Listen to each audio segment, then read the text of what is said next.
halo, apa kabar Anda semua? Semoga selalu dalam keadaan sehat walafiat, tetap semangat ya. Kita, terus terang sampai sekarang masih, terus berduka dengan, apa yang terjadi di Kanjuruhan dan jujur ini sebenarnya membuat mood kita menjadi makin buruk, hidup di negara seperti Indonesia ini. Begitu ya Bung Roky, apalagi sampai sekarang belum ada satupun yang, yang otoritas gitu yang merasa, bertanggung jawab dan menyatakan pasang badan gitu. Ya, itu tadi kalimat yang benar, bukan bagus, benar. Itu mood kita makin hilang itu. Ya. Dan memang kedukaan itu silih berganti. Tapi khusus tentang soal Malang ini, orang mau membypass itu dengan menyebut tragedi kemanusiaan. Itu juga keliru tuh. Karena di dalam tragedi itu tidak ada unsur manusia. Tragedi itu sesuatu yang terjadi karena nasib manusia dikendalikan oleh hal-hal di luar kemampuannya. Itu namanya tragedi itu. Oke. Nah, sekarang kita harus minta pertanggungjawaban. Artinya dia bukan tragedi. Dia adalah satu act of commission atau minimal act of omission. Pembiaran. Kalau mungkin bukan kesengajaan, itu masih orang catat juga. Kalau bukan kesengajaan, kenapa ditembakkan ke arah tribun, dan itu bikin panik sebetulnya. Mungkin kita bisa sebut sementara itu act of omission, yaitu pembiaran. Nah, ini soalnya, dan sampai sekarang saya ikuti keterangan pers dari PSSI, Kapolda segala macam itu, seolah-olah itu datar aja sebagai peristiwa biasa tuh, dan berupaya untuk bahkan ada yang menyalahkan boneknya tuh, ada yang menyalahkan panitianya tuh. Ya memang kalau kita usut satu persatu, ada emosi dari bukan bonek, dari Arema itu. Ya, tapi itu biasa di dalam pertandingan yang to be or not to be. Bahwa ada tambahan karcis yang dijual mungkin saja. Karena memang itu prime time. Orang ingin dapat tambahan buat panitia. Misalnya begitu pikirannya. Dilakukan malam hari ya karena mengejar jam tayang supaya iklan masuk. Itu segala macam hal bisa kita lukiskan di situ. Tidak ada yang narkoba segala macam, itu upaya untuk mengalihkan soal. Ini adalah kesalahan prosedur. Pertama-tama itu yang harus dipastikan, dan FIFA menganggap itu yurisdiksi kami kalau soal aturan tuh. Kenapa kalian langgar tuh? Jadi hal-hal semacam ini yang jadi kontroversi. Tetapi dalam kontroversi ini harus ada satu orang datang ke depan publik bilang saya bertanggung jawab. Setelah itu kemudian yang lain mungkin akan menganggap oke, kalau Anda bertanggung jawab, apa yang mesti Anda lakukan tuh? Sebelum tim ini atau tim yang dibentuk oleh Menko Polhukam atau siapa lakukan pekerjaan, semuanya mesti mengundurkan diri. Yang merasa terlibat sedikit pun harus mengundurkan diri. Ketua panitia, ketua PSSI, Menpora segala macam. Jadi ini pelajaran etik kita tuh. Karena ini bukan tragedi kemanusiaan, ini kekacauan koordinasi, itu intinya. Kalau segala sesuatu tragedi kemanusiaan, gak ada yang bertanggung jawab. Yang bertanggung jawab alam semesta, nggak mungkin begitu, nggak boleh begitu. Jadi etika pertanggungjawaban itu yang kita tagih sekarang, termasuk Kapolri itu. Dan kalau di tingkat akhir, Kapolri bilang aja bahwa saya memang gagal. Karena tadi mood publik akhirnya bertambah-tambah pada ketidaksiapan polisi untuk menangani hal yang paling remeh-temeh aja, dia nggak mampu itu. Itu menjaga keamanan di dalam stadion. Apalagi nanti menjaga lapangan yang lebih luas, lapangan politik, pemilu, segala macam. Itu saya kira kemarahan kita akhirnya mesti kita ucapkan. Ya, dan memang kalau kita amati ya, mixed feeling di publik itu saja, yang mereka yang terlibat langsung berduka, apalagi korban yang keluarganya menjadi korban, bahkan para pemain. Saya membaca mereka banyak yang kemudian mengalami traumatis karena mereka melihat bagaimana mayat bergelimpangan di ruang yang mereka mencoba menyelamatkan ruang pemain dan di depan pemain. Saya kira ini panjang rangkaiannya, ini trauma healingnya mesti panjang, dan karena ada 32 orang yang tewas itu anak-anak begitu. Kan sebetulnya bisa dibuatkan simulasi sebelumnya. Kalau terjadi berantakannya pertandingan itu kemana exitnya kan polisi kan harusnya terlatih bikin antisipasi itu. Ada dana banyak untuk latih aparat kepolisian kita tuh. Kenapa itu terjadi itu? Kedisiplinan. Kenapa tidak ada disiplin? Mungkin juga itu bagian dari frustrasi sosial. Boleh aja bikin analisis itu bahwa penonton atau supporter itu sebetulnya ada frustrasi itu bahwa nanti malam timnya kalah tapi juga harga BBM buat pulang pakai motor tinggi. Jadi itu udah bertumpu di situ tuh, antara kesulitan ekonomi dan kemarahan psikis tuh. Tetapi itu semua bisa diantisipasi. Kan manajemen sepak bola itu seluruh dunia standar, dan kita tahu semua kemungkinan jenis kerusuhan udah ada di video tuh. Kita udah belajar dari sejarah segala macam. Yang paling bahaya juga di Argentina berapa puluh tahun lalu. Jadi semua hal Liverpool, jadi ada sebetulnya modeling untuk bikin itu. Tetapi terlihat ada arogansi juga di lapangan, bahwa tembak kiri kanan itu pakai gas air mata kan. Ya itu konyolnya di situ. Tetapi sekali lagi, peristiwa itu sudah terjadi, harus ada yang bertanggung jawab sampai ke tingkat yang paling atas. Iya. Nah ini semua mata sebenarnya tertuju kepada aparat kepolisian. Ada juga memang tentara yang diperbantukan di situ dan juga mengambil tindakan-tindakan yang juga melakukan bukan hanya pelanggaran menurut Panglima TNI, sudah pidana karena menghajar penonton yang tidak bersenjata, apalagi menendang dari belakang dan sebagainya. Dan saya kira ini tempat Kapolri juga sudah menonaktifkan Kapolres, sudah mencopot Kapolres Malang dan juga sejumlah Komandan Brimob gitu. Tetapi kita tetap melihat saja bahwa apa yang ini tidak ada sensitivitas terhadap situasi. Misalnya ini yang jadi mereka tidak sadar menjadi perhatian publik. Ketika Ketua Umum PSSI menyatakan dalam sambutan menyatakan ketika pidato menyatakan para hadirin yang berbahagia, itu pun membuat para netizen marah luar biasa. Ditambah lagi ternyata ada juga Polsek ya, akun Twitter dari Polsek yang mengucapkan kata-kata tidak pantas di Bantul di Yogyakarta, yang justru katakanlah dia merayakan gitu ya ke bencana ini. Dan kemudian juga bahkan ada mungkin ini kesalahan informasi saja, ada seorang dosen yang menulis di Kompas cetak yang menyebut itu akibatnya dipicu oleh tawuran Persebaya dengan Arema, padahal tidak ada penonton dari Persebaya. Ini semua orang marah dan Kompas juga harus minta maaf karena ini. Jadi ini kekacauan pengertian apa yang disebut sebagai kerusuhan, apa yang disebut sebagai crowd. Tetapi selalu orang mau lihat apa sebetulnya yang terjadi pada bangsa ini, sehingga hal yang betul-betul menyebabkan air mata hanya ditanggapi dengan konferensi pers, kan itu soalnya kan. Jadi dalil-dalil peradaban kita tuh hilang. Nah, Panglima TNI mengambil atau memberi contoh yang juga terobosan itu. Oke, kami ambil alih kalau aparat kami itu langsung kena pidana tuh. Kan kepolisian juga bisa tiru itu kan. Bahwa oke, udah terjadi semacam kekacauan, maka untuk sementara Pak Kapolri mengatakan atau tersangka pertama adalah Kapolres. Kira-kira begitu. Lalu nanti akan kami proses pada Kapolda, berlanjut begituan tuh.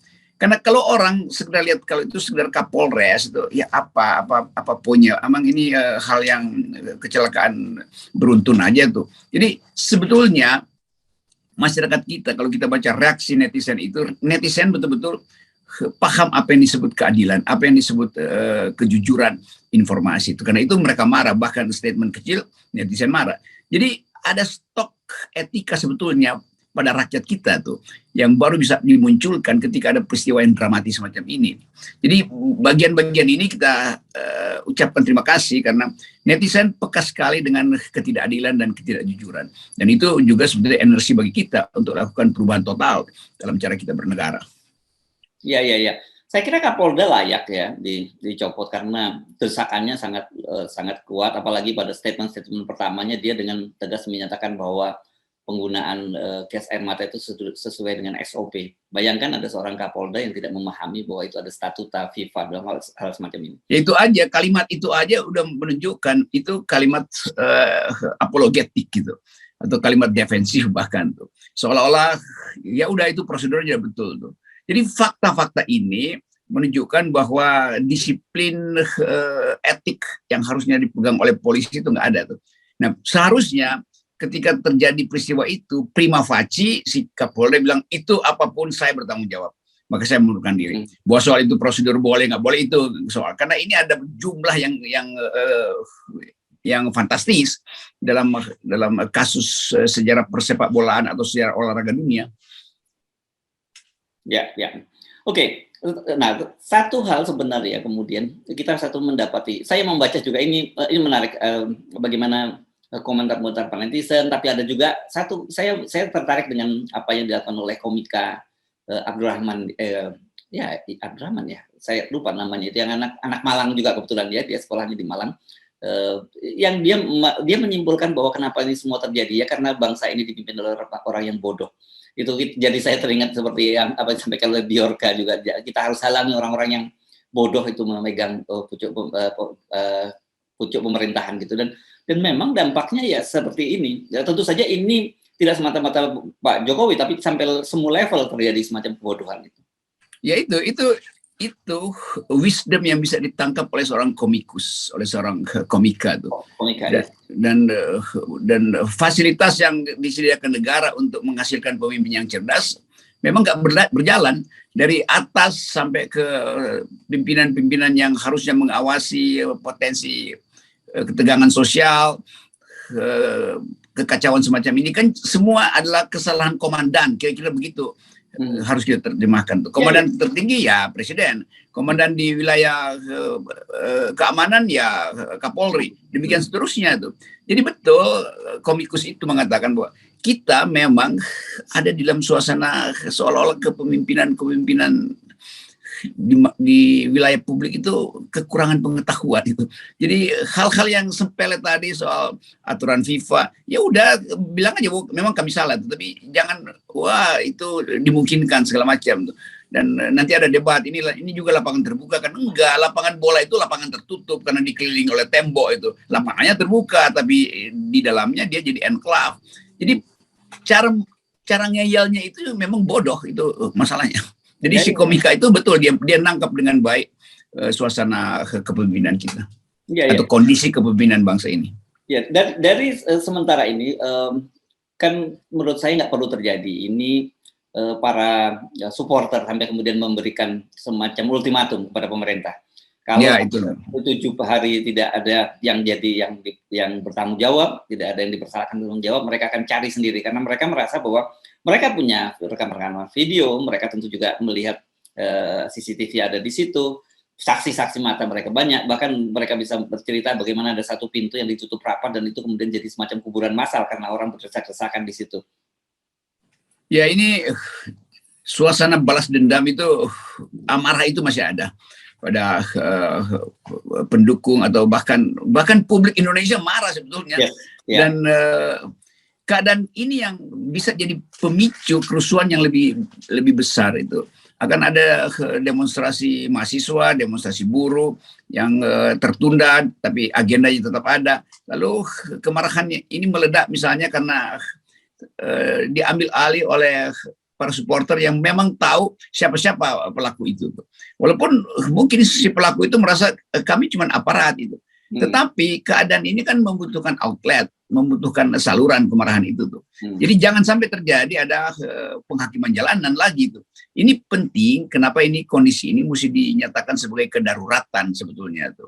Kedaruratan sosial atau ada istilah di dalam hukum. Tetapi sifat kedaruratan ini nggak boleh sekedar dicarikan penyelesaiannya lewat penghukuman yang kecil-kecilan atau keterangan pers yang terlalu dangkal gitu kan. Jadi mesti betul-betul secara dalam diperlihatkan bahwa dari awal persiapan itu kacau. Dari awal aspek-aspek bisnis lebih ditekankan daripada aspek keselamatan. Kan ini semuanya tuh. Karena itu kalau ada tim itu betul-betul harus berjarak dengan kekuasaan, berjarak dengan para sponsor supaya betul-betul terbuka apa yang terjadi di lapangan di Arema di Kanjuruhan ini. Ya. Nah, kita kemarin bicara bahwa ini kenapa semua ini terjadi pemburukan di seluruh sektor, gitu ya, Bung Rocky. Dan kita mesti bersiap-siap gitu ya, bahwa ini bukan yang terakhir apa yang terjadi ini. Kita tidak tahu dalam bentuk apa. Kalau kemarin kita lihat ekonomi yang buruk, politik memburuk, sekarang bahkan olahraga yang menjadi ini salah satu-satunya mungkin sebagai hiburan untuk kelas bawah ini juga memburuk. Kita mesti bersiap-siap bahwa akan ada pemburukan-pemburukan lain. Ya itu saya bisa tangkap bahwa sebagian besar publik menganggap memang polisi nggak bermutu lagi. Yes. Tetapi demikian sebaliknya, polisi merasa kami tertekan terus dengan suasana itu. Kami juga orang sipil yang ditugaskan untuk membawa senjata.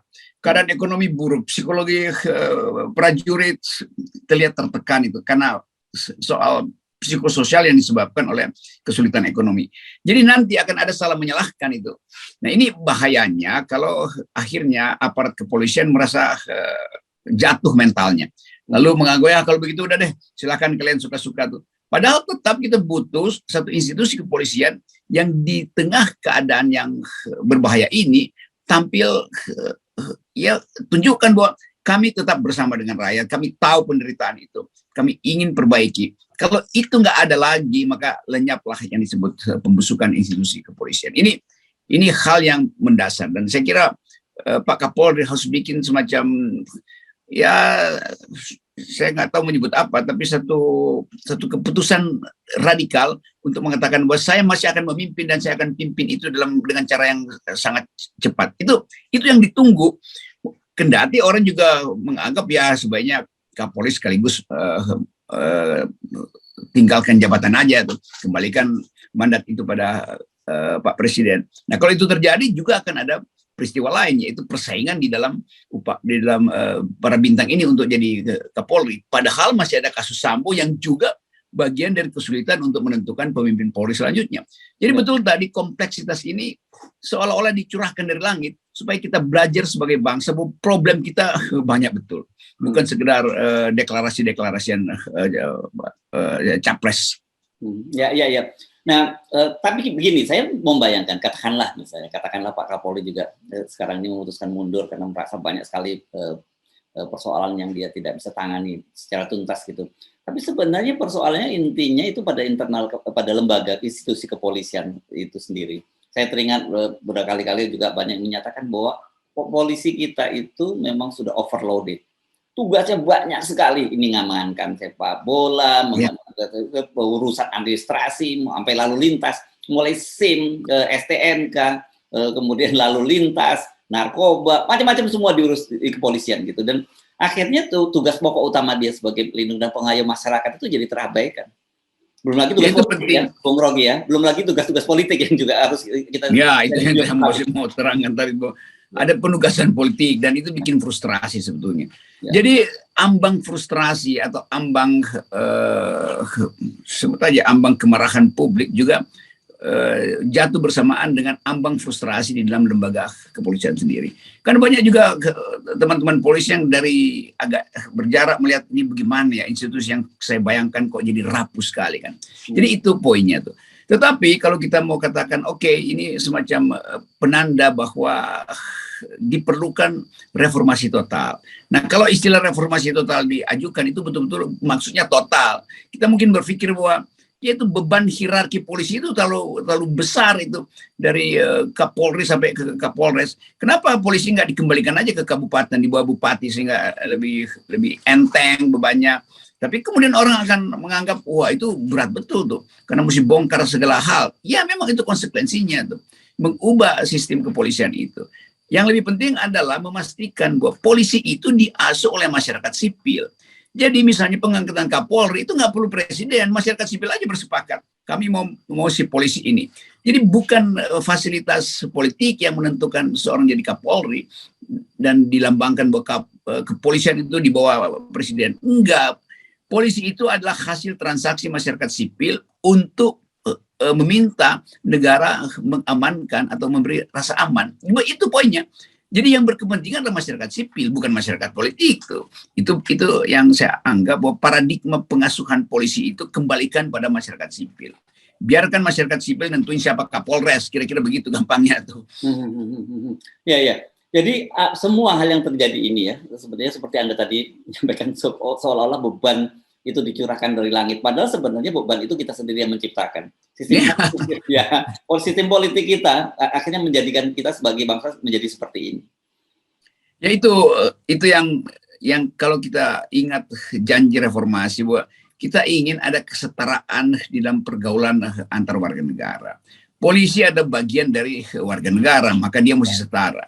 Tetapi dalam perjalanan arogansi muncul. Karena polisi seolah diistimewakan, tuh dapat anggaran banyak, lalu dapat fasilitas yang mewah, diperlihatkan oleh petinggi-petinggi mereka itu, yang orang sebut oknum. Enggak, itu bukan oknum, itu udah semacam sistem untuk menikmati kemewahan di kepolisian. Sementara banyak polisi yang sekarang lagi belajar tuh untuk jadi dokter beneran, ada yang lagi belajar filsafat, ada yang lagi belajar ilmu lingkungan tuh. Mereka pasti merasa ini apa, masa depan kita apa itu kan. Jadi poin kita selalu adalah kepolisian ini jadi kuda tunggangan kepentingan bisnis, kepentingan politik, macam-macam tuh. Sehingga timbul mental bahwa masuk kepolisian itu artinya mau jadi kaya, mau jadi berkuasa. Padahal dari awal desain kepolisian itu adalah untuk melayani, bukan untuk pamer arogansi itu. Jadi ini yang mesti kita terangkan dengan kejujuran, dengan keinginan untuk mengakrabkan kembali bangsa ini. Kita ingin ada satu sistem kepolisian di mana orang merasa oke, saya rasa lega ya kalau berhadapan dengan polisi. Saya tahu bahwa polisi itu lebih sederhana dari saya tuh. Kan itu intinya kan, pesan moral itu yang tadi justru dicurahkan dari langit adalah pesan moralnya, bukan arogansinya tuh. Ya, saya kira kita bersama para supporter, kita bersama para keluarga-keluarga yang berduka karena anggota keluarganya, ada anggota keluarga yang kehilangan anak, ada keluarga yang kehilangan orang tuanya, bahkan juga ada juga yang anak-anak yang kehilangan kedua orang tuanya, karena memang ini olahraga ini sudah menjadi tontonan keluarga begitu ya, Bung Rocky. Dan ini saya kira kita kembali appeal mendorong pemerintah berhenti saling menyalahkan gitu ya, dan tunjukkan bahwa Anda berani bertanggung jawab. Beri contoh sedikit saja pada kami, gitu, bahwa dalam situasi seperti ini masih ada harapan bahwa bangsa ini bisa menjadi lebih baik. Ya itu cukup misalnya Pak Mahfud sebagai koordinator keamanan dan polisi berdua aja kasih konferensi pers, tapi yang bermutu, yang betul-betul bikin orang lega, merasa bahwa oke, ini akan ada penyelesaian, dan gak usah pakai bunga-bunga itu. Jadi saya ingin lihat Kapolri duduk berdua dengan Pak Mahfud sebagai wakil dari rasa keamanan publik itu untuk mengulangi konferensi pers yang betul-betul membuat rakyat percaya bahwa ini akan diselesaikan. Sekaligus dengan itu tradisi untuk meminta maaf dengan konsekuensi diperlihatkan di situ kan. Ya. Jadi demi akal sehat, demi peradaban, kita ingin polisi itu pulihkan betul keadaan psikososial masyarakat yang kehilangan kepercayaan pada institusi itu. Ya. Dan ini kita wanti-wanti lagi, sangat berbahaya ketika sebuah negara, institusi kepolisiannya itu kehilangan kepercayaan dari warga masyarakatnya ya. Bukan hanya kepolisian yang rugi, tapi kita semua sebagai sebuah bangsa juga akan mengalami kerugian. Itu doa kemanusiaan kita di situ tuh, sambil menuntut bahwa penyelesaian prosedural itu juga dipastikan mendahului segala macam basa-basi komunikasi atau humas institusi-institusi yang berupaya masih dalam upaya apologetik, defensif itu. Jadi sekali lagi kita tegaskan bahwa kemanusiaan yang adil dan beradab akan kita pahami bila ada pertanggungjawaban pidana pada soal ini. Yes, oke. Terima kasih Bung Rocky, dan tetap juga kita kawal dengan 0%. Ya.